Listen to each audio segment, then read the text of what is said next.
Audit क्या होता है? An audit is a systematic examination of financial records, operations और systems to ensure accuracy, compliance with laws, and effective management.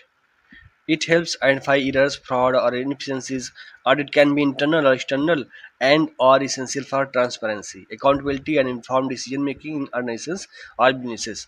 तो यानी audit क्या होता है? ऑडिट कह सकते हैं सिस्टमेटिक एग्जामिनेशन, तो क्रमबद्ध एग्जामिनेशन होता है किसी भी फाइनेंशियल रिकॉर्ड्स का, ऑपरेशंस का या फिर सिस्टम का, इंश्योर किया जा सके, यानी कि इंश्योर किया जा सके कि एक्यूरेट है कि नहीं, और लॉ के अकॉर्डिंग, रूल के अकॉर्डिंग बना है कि नहीं बना है। इससे क्या पता चलता है? पता चलता है कुछ एरर्स तो नहीं हुआ है, जाने अनजाने में फ्रॉड तो नहीं किया गया किसी भी एम्प्लॉइज़ के द्वारा, वर्कर्स द्वारा, इनएफिशिएंट तरीके से कुछ काम तो नहीं हुआ है। ये इंटरनल भी हो सकता है और एक्सटर्नल भी हो सकता है, लेकिन बहुत ही ज़रूरी होता है ट्रांसपेरेंसी के लिए, पारदर्शिता, अकाउंटेबिलिटी के लिए। और कह सकते हैं इससे किसी भी बिजनेस को, ऑर्गेनाइजेशन को आसानी से डिसीजन लेने में आसानी मिल जाती है, इससे सूचना मिल जाती है। कुछ ऑब्जेक्टिव्स होते हैं, उद्देश्य होते हैं ऑडिट का। तो पहला क्या है? Examine accuracy of financial records, यानी एक्यूरेसी, यानी कि पता चल सके जो फाइनेंशियल रिकॉर्ड हैं वो एक्यूरेट है कि नहीं, वो पूरे तरीके से सही हैं कि नहीं है। सेकंड है ensure compliance with laws and regulations, यानी कि जो काम हुआ है, जो वर्क हुआ है, जो रेगुलेशंस हुए हैं कंपनी में, बिजनेस में, वो लॉ, रूल्स एंड रेगुलेशंस के अकॉर्डिंग हुए हैं कि नहीं हुए हैं।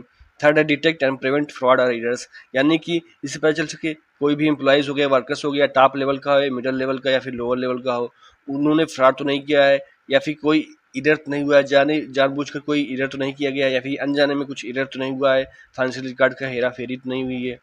उसके बाद वेरीफाई प्रॉपर यूजर रिसोर्स, यानी कि जो भी हमारे पास अवेलेबल रिसोर्स हैं थे, चाहे वो फिजिकल रिसोर्स हो, फाइनेंशियल रिसोर्स या फिर ह्यूमन रिसोर्स हो, उनका प्रॉपर यूज हुआ है कि नहीं हुआ है, ये भी पता चल सके ऑडिट के माध्यम से। एसेस इंटरनल कंट्रोल्स, यानी आंतरिक नियंत्रण। अब आंतरिक नियंत्रण में कई चीज़ें आती हैं, मैनेजमेंट आते हैं, एम्प्लॉयज वर्कर्स आते हैं, पर्सनल एम्प्लॉयज वर्कर्स आते हैं।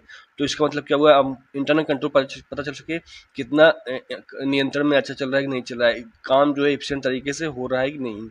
उसके बाद provide assurance to stakeholders, यानी कि स्टेक होल्डर, चाहे वो डायरेक्ट और इनडायरेक्ट कंपनी के साथ जो जुड़े हुए थे, उन्हीं को स्टेक होल्डर्स कहा जाते हैं। यानी कि एश्योरेंस देना, प्रोवाइड एश्योरेंस देना, एक कह सकते हैं एक विश्वास देना कि आपका जो, जहाँ पर आपने इन्वेस्ट किया है, जहाँ पर आपने इन्वेस्ट किया है, जहाँ पर काम कर रहे हैं, वो सही तरीके से काम हो रहा है कि नहीं हो रहा है, वो जो है वहाँ पर काम हो रहा है, सही हो रहा है, स्टेक कह सकते हैं विश्वास देना स्टेक होल्डर्स को। तो ये हो गया कंसेप्ट ऑफ ऑडिट। वीडियो को लाइक कर दीजिए और चैनल को सब्सक्राइब कर लीजिए, जिससे आपको लगातार वीडियो मिलता रहे और हमें भी मोटिवेशन हो सके।